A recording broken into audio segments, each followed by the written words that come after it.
ভালোভাবে ক্লিন করে নিব। এরপর আমরা ভালোভাবে হ্যান্ড ওয়াশ করে পিপিএ পরিধান করে নিব। এখন আমরা ইনগ্রিডিয়েন্টসগুলো মেপে নিব। আমরা প্রথমে নেব ময়দা। ময়দাটা আমাদের লাগবে 300 গ্রাম। এখন আমরা 300 গ্রাম ময়দা মেপে নিয়েছি।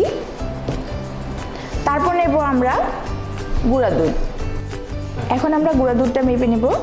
আমরা এখানে 20 গ্রাম গুঁড়া দুধ নেব। এবার আমরা চিনি মেপে নেব। চিনি আমরা নেব 30 গ্রাম। আমরা এখন লবণ মেপে নেব 6 গ্রাম। 6 গ্রাম লবণ মেপে নিয়েছি। এখন আমরা ইস্ট মেপে নেব। ইস্ট নেব 10 গ্রাম।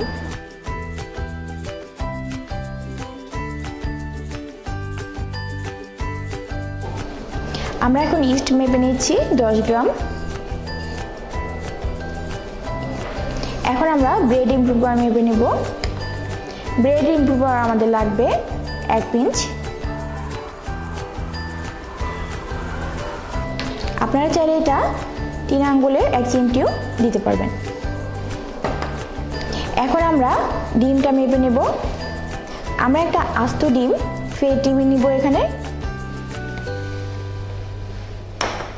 আস্ত ডিমটা ভেঙে ভালোভাবে ফেটিয়ে নিয়ে তার থেকে আমরা তারপর পরিমাণ মতো মেপে নেব।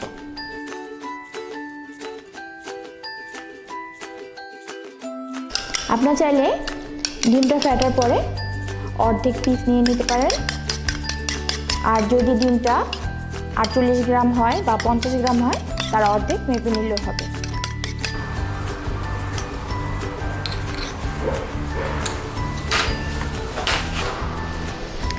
এবার আমরা তেলটা মেপে নিব। আমরা এখানে সয়াবিন তেল ব্যবহার করছি।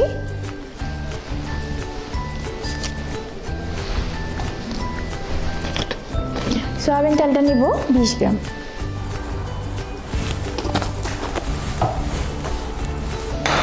আমাদের সব উপকরণগুলো মাপা হয়ে গিয়েছে। এখন আমরা মিক্সিং পার্ট শুরু করব। এতক্ষণ আমরা যে পার্টটা করেছি সেটা ছিল স্কেলিং। আমরা এখন মিক্সিং করব। মিক্সিং করার জন্য আমরা ময়দাটা নিয়ে নিচ্ছি।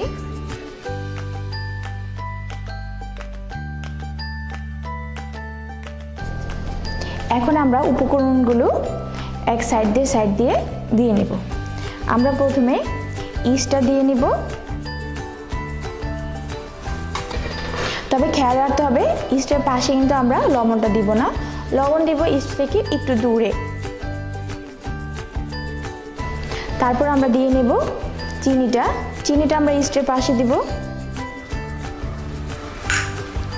ইস্টের পাশে লবণটা দিলে ইস্টের কার্যক্ষমতাটা একটু স্লো হয়ে যায়। এই কারণে আমরা ইস্ট থেকে একটু দূরে রাখবো লবণটাকে। তারপর আমরা ব্রেড ইমপ্রুভারটা দিয়ে নেব। এবার আমরা গুঁড়া দুধটা দিয়ে নিচ্ছি। এখন ঠিক মাঝে আমরা ডিমটা দিয়ে নেব।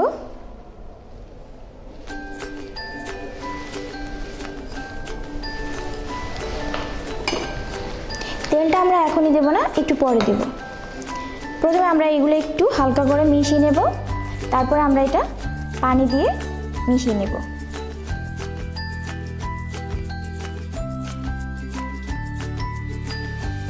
এভাবে সব উপকরণগুলো মিশানো হয়ে গেলে তারপর আমরা পানি দিব। এই ক্ষেত্রে আমাদের পানিটা একটু কুসুম গরম পানি হবে। তবে যখন গরমের তাপমাত্রাটা বেশি থাকবে তখন রুম টেম্পারেচার পানিটা দিলেই হবে। আর শীতের দিনে একটু গরম পানিটা বেশি দিতে হবে, তবে খুব বেশি গরম না। 1 মিনিট আঙ্গুল দিয়ে রাখা যায় এরকম সহনশীল পর্যায়ের গরম পানি দিতে হবে, কারণ অতিরিক্ত গরম পানি ইস্টের কার্যকারিতা কমিয়ে দেয়। আমাদের মিশানো হয়ে গিয়েছে। এখন আমরা এটা পানি দিয়ে ভালোভাবে মিক্সিং করব। আচ্ছা, 3-4 মিনিট পর এভাবে রাখার পর আমরা এখন তেলটা দিয়ে নেব। যদি আমাদের ডোটা একটু টাইট মনে হয় তখন আমরা আর একটু সামান্য পানি দিতে পারবো। কিন্তু আমরা যদি প্রথমেই বেশি পরিমাণে পানি দিয়ে দিই পরে এটা আর ঠিক করা যাবে না, কারণ এখানে অতিরিক্ত ময়দা ব্যবহার করা যাবে না, তাহলে বাকি ইনগ্রিডিয়েন্টসের পরিমাণগুলো ঠিক থাকবে না। আমরা তেলটাও অল্প অল্প দিব আর ভালোভাবে মথে নেব।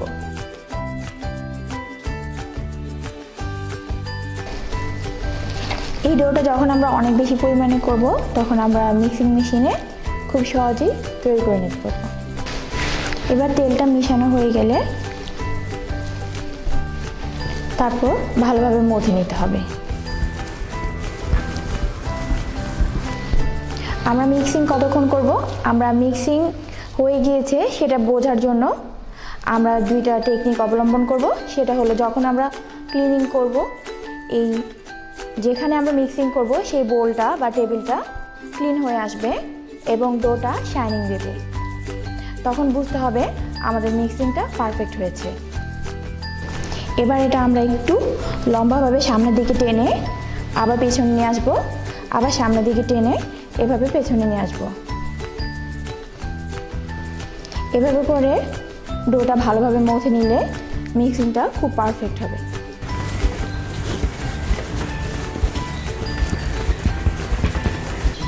যদি ডোটা একটু টাইট বেশি মনে হয় তখন আমরা সাইডে একটু পানি নিয়ে হাত দিয়ে আমরা 1 ফোঁটা পানি দিয়ে নেব, কারণ বেশি পরিমাণে পানি এখানে অ্যাড করা যাবে না। এভাবে টেনে টেনে খুব ভালোভাবে মথে নিতে হবে বেশ কিছুক্ষণ, তাহলে সব উপকরণগুলো খুব ভালোভাবে মিশে যাবে। এখন আমাদের এই টেবিলটা ক্লিন হয়ে গিয়েছে, ডোটাও একটা শাইনিং ভাব চলে আসছে, তার মানে আমাদের মিক্সিংটা প্রায় কমপ্লিট হয়ে গিয়েছে। এটাকে আমরা এখন একটা গোল শেপ দিয়ে নিচ্ছি। এই যে আমাদের ডোর উপরের অংশটাও মসৃণ হয়ে গিয়েছে, তার মানে আমাদের মিক্সিংটা কমপ্লিট হয়ে গিয়েছে। এবার আমরা একটা বাটিতে উঠিয়ে ফার্মেন্টেশনের জন্য উপরটা প্লাস্টিক র্যাপ দিয়ে ঢেকে কিচেন টেম্পারেচার বা রান্নাঘরের আশেপাশে আমরা রেখে দেব। গরমের দিনে রুম টেম্পারেচারে রাখলেই হয়, কিন্তু শীতের দিনে আমরা একটু চুলার কাছে রাখবো। আর মিক্সিংটা ভালোভাবে হয়েছে কিনা এটা দেখার আরেকটা টেস্ট রয়েছে, যে সব উপকরণগুলো ভালোভাবে মিশে গিয়েছে কিনা। আমরা অল্প একটু ডো নিব, ডো নিয়ে এভাবে পাতলা করে ধরবো সূর্যের আলো বা কোনো লাইটের দিকে, তখন আমরা একটু পাতলা করে ধরার পরে দেখা যাবে যে এখানে কোনো অংশ দেখা যাচ্ছে কিনা।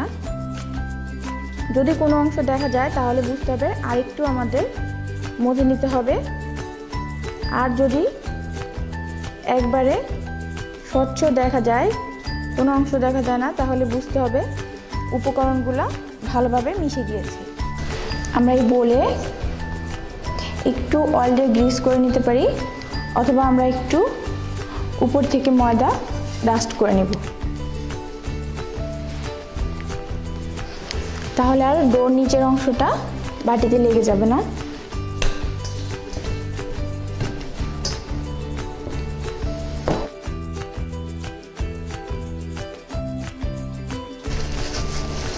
এভাবে প্লাস্টিক র্যাপ দিয়ে ঢেকে রাখলে ভেতরে বাতাস যাবে না, অথবা কোনো এয়ারটাইট বক্সে করেও রাখা যাবে। এখন এটা রান্নাঘরে আমরা 30 মিনিটের জন্য রেখে দেব।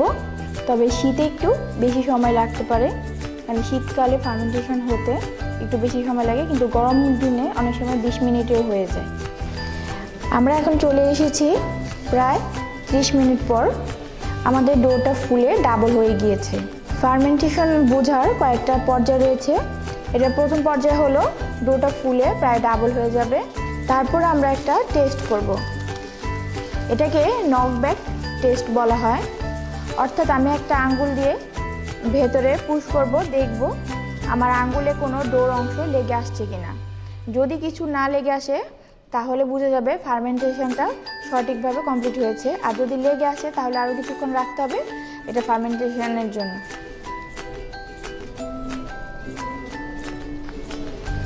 আমার আঙ্গুলটা একেবারেই ক্লিয়ার হয়ে চলে আসছে, আঙ্গুলে কোনো ডোর অংশ লেগে নেই, তার মানে আমাদের ফার্মেন্টেশনটা সম্পূর্ণভাবে কমপ্লিট হয়েছে।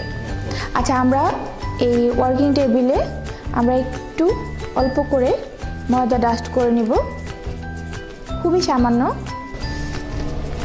এবার এটা একটু হালকা করে চাপ দিব, অতিরিক্ত যে বাতাসটা থাকে সেটা বের হয়ে যাবে।